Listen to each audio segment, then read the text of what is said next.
বন্ধুরা, good morning. আমি পিউ, আমার আরেকটি ঝলমেলে ব্লগে তোমাদের অনেক অনেক ওয়েলকাম। তো বন্ধুরা, কেমন আছো এই ঠান্ডায়? আশা করছি সবাই ভালো আছো, সুস্থ আছো, আর আমরাও রয়েছি আর কি বেশ ভালোই। তো যাই হোক, এইদিকে যথারীতি সকালবেলা উঠে, কিন্তু সকাল বলতে ওই 9টা বাজে, এখন 9টার সময় উঠে আমি ওই ব্রাশ টাশ করে নিচ্ছি। তার আগে মানে জামা কাপড় ছেড়ে নিয়েছি। আর আজকের দিনটি হচ্ছে ওই মঙ্গলবার। আই হোপ বন্ধুরা আজকের ব্লগটা তোমাদের ভালো লাগবে, তো দেখতে থাকো আর সঙ্গে থাকো। এদিকে ফ্রেশ ট্রেশ, আগেই বললাম, ফ্রেশ ট্রেশ মানে হয়ে নিয়ে জামা কাপড় ছেড়ে নিয়ে তারপরে ব্রাশ করে নিচ্ছি। আর এখন আমি ঢুকে যাব রান্নাঘরে। দেখো, যতই ঠান্ডা পড়ুক আর যাই হোক, আমাদের তো রান্নাটা কাজগুলো থেমে থাকবে না, সেগুলো তো নিত্য করতেই হবে। তো ওই আর কি, সেটাই আর কি করার প্রস্তুতি নিচ্ছি। এখন মুখটুক ধুয়ে চলে যাব কিচেনে, তারপরে কিছুক্ষণ রান্নাটা চলবে। আর আজ বলতে পারো বিশেষ কিছু রান্না নেই, ওই ডাল ভাত রান্না। মাছ রয়েছে যদিও, কিন্তু করবো না, এত ঠান্ডায় না ইচ্ছে হচ্ছে না। আর ট্যাঙ্কির জলগুলো যে কি ঠান্ডা, মানে মারাত্মক পরিমাণে ঠান্ডা, হাত দেওয়াই যাচ্ছে না।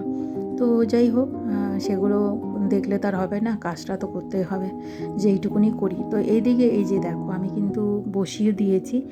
আর এই যে সয়াবিনটা একটু ভেজে নিচ্ছি, পাশে ডাল বসিয়েছি। আর এই যে দেখো, বাইরের ওয়েদারটা দেখেছো? এখন প্রায় ওই ধরো 10:30 নাগাদ বাজে, তবুও দেখো কি অবস্থা, দেখেছো? তো যাই হোক, রাতভর না বৃষ্টির মতন পড়েছে আর কি।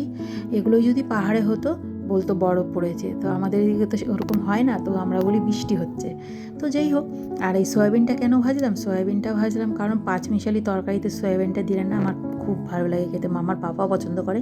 আর যেহেতু সয়াবিনটা খেতে ভালোই বাসি, তো এই আর কি, যেগুলোতে দেওয়া যায় সেগুলোতে আমি না সয়াবিন এরকম করে দিই। আর এই যে পাঁচমিশালি তরকারিটা কিন্তু আমি বসিয়ে দিয়েছি, এরকম করে খেয়ে দেখতে পারো, খুব ভালো লাগে কিন্তু খেতে।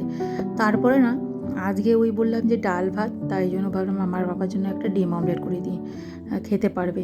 আর যেহেতু আমার কষানো মাংসটা রয়েছে, মামার এমনি মাংসটা রয়েছে ঝোলের, আর আমি এক বাটি কষানো মাংস না রেখে দিয়েছিলাম আজকে খাবো বলে। তো মানে ওই তোমার সোমবার দিন রান্না করেছিলাম, তো আজকে ডাল আগেই ভেবেছিলাম আর কি ডালটাই করব। তো যাই হোক, আর এই মামার পাপা আগে থেকেই বলছে আমাকে ডিম দিতে হবে না, আমি কেমন লাগবে খেতে খালি খালি, তো তাই জন্য আর কি করে দিলাম। তারপরে এই যে আমি একটু বসিয়ে দিলাম এখানটায় শাক পিঠালি, হ্যাঁ সর্ষে শাকের পিঠালি করব। আর ওই ডালটা মূলো দিয়ে ডাল, আর হচ্ছে গিয়ে পাঁচমিশালি তরকারি লাবড়ার মতন আর কি। এই যে দেখো শাকটা, মানে এই পিঠালিটা কি বলবো তোমাদের, দুর্দান্ত হয়েছিল খেতে, জানো তো, যা টেস্টি হয়েছিল। শুধু ওই টাইম ছিল না বলে আমি না বড়িটা দিতে পারিনি, মামার পাপা এত তাড়াহুড়ো করছিল।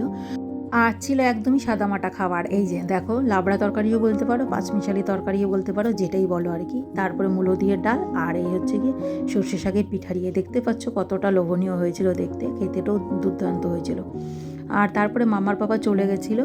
তারপরে ভাবলাম যে এখন আর দরজা খুলে লাভ নেই, কারণ প্রচণ্ড হাওয়া হচ্ছিলো, পর্দাগুলো এরকম করে দিয়ে দিলাম।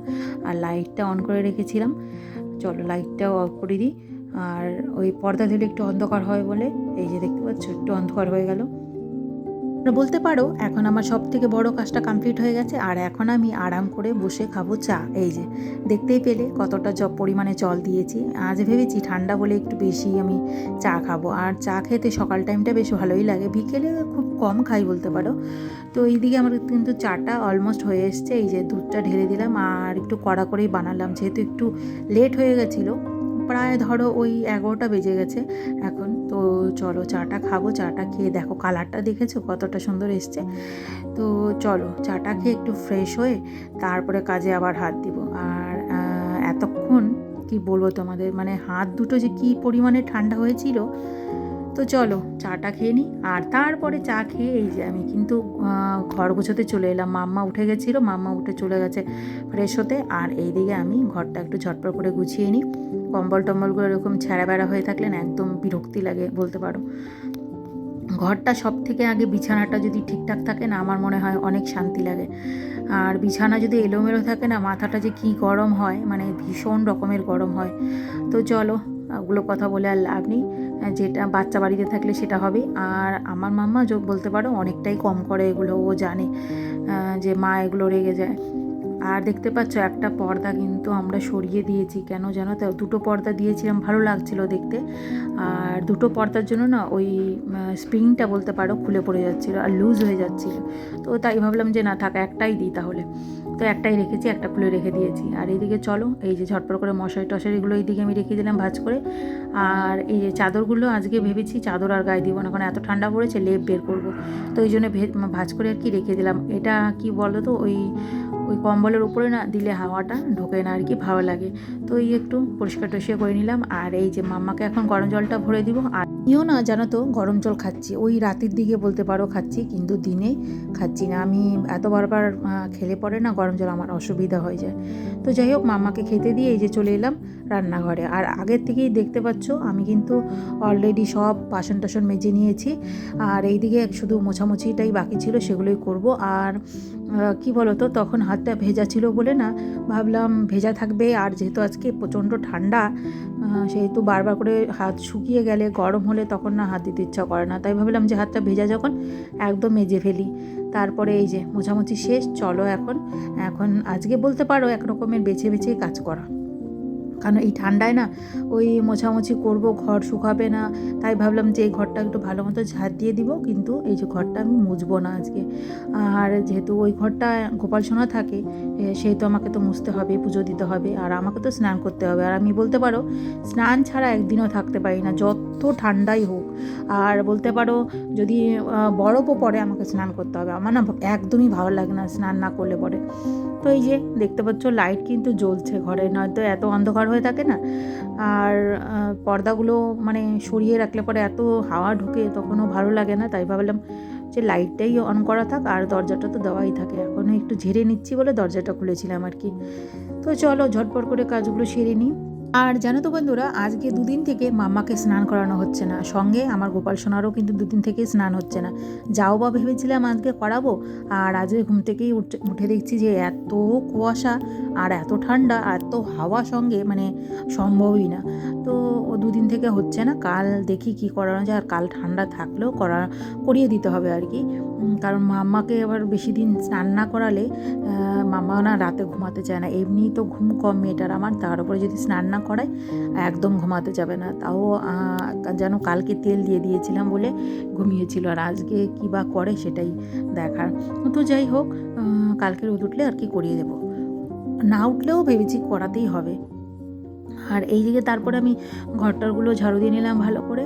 আর এখন শুধু ওই ঘরটা মুছবো, আর রান্নাঘরটা মুছবো, বারান্দাটা মুছে দেবো, আর কিচ্ছুটি করবো না, কারণ অনেকই ঠান্ডা। আর প্রথমে ভেবেছিলাম বাথরুমে বসে না জামা কাপড়গুলো কাচবো, আর বাথরুমে বসে আমার পোষায় না, ওই বাইরেটার মধ্যেই আমার কাচতে ভালো লাগে। তো এই যে দেখতে পাচ্ছ নাইটি রয়ে গেছে 4টে, বলতে পারো 5টা, সরি 3টে ধুয়ে দিলাম।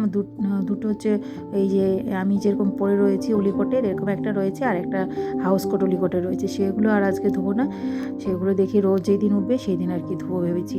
তো যাই হোক, আর এইদিকে যে একটা একটা করে আমি কিন্তু এই পাশটাতে দিয়ে দিচ্ছি, আমি কিন্তু বাইরে দিচ্ছি না, কারণ বাইরে যা পরিমাণে বৃষ্টি পড়ছে, মানে ওই হিমগুলো পড়ছে, সেগুলোতে আরও ভিজে যাবে, যেইটুকুনো না শুকাবে ভিজে যাবে। তো সেই জন্য আমি আর বাইরে দিলাম না, আর বারবার করে বাইরে বেরোতেও ইচ্ছা করে না। এখন যে ঢুকে যাব আর বেরোবো না, একদম ব্লক করে দিব। তো চলো এই যে বালিশের কভারটা ধুয়ে দেবো, তারপরে দিয়ে চলে যাব ভেতরে, স্নানটা করে ঠাকুরকে জামা কাপড় ছাড়িয়ে দিব। আর এই যে দেখো জামা কাপড়গুলো এইভাবে ঝুলিয়ে দিয়েছি, আমি ক্লিপ করে দিয়েছি, জলটা ঝরে যাবে। তো চলো ঝটপট করে স্নানটা সেরে নিই। আর এই যে বলতে বলতে কিন্তু স্নান কমপ্লিট, আর এত ঠান্ডা পড়েছে না, তাই ভাবলাম যে গরম প্যান্টটাই পরি আজকে। তারপরে এই যে আমি গোপাল সোনাকে কিন্তু একদম মুছে টুছে দিয়ে ড্রেস ফ্রেস চেঞ্জ করে দিয়ে এই যে খেতে দিয়ে দিয়েছি। তো বন্ধুরা, আজকের ব্লগটা কেমন লাগলো, ভালো লাগলে লাইক কমেন্ট করে দিও, আর নেক্সট ব্লগে আবার দেখা হচ্ছে। সবাই ভালো থেকো, সুস্থ থেকো, টাটা।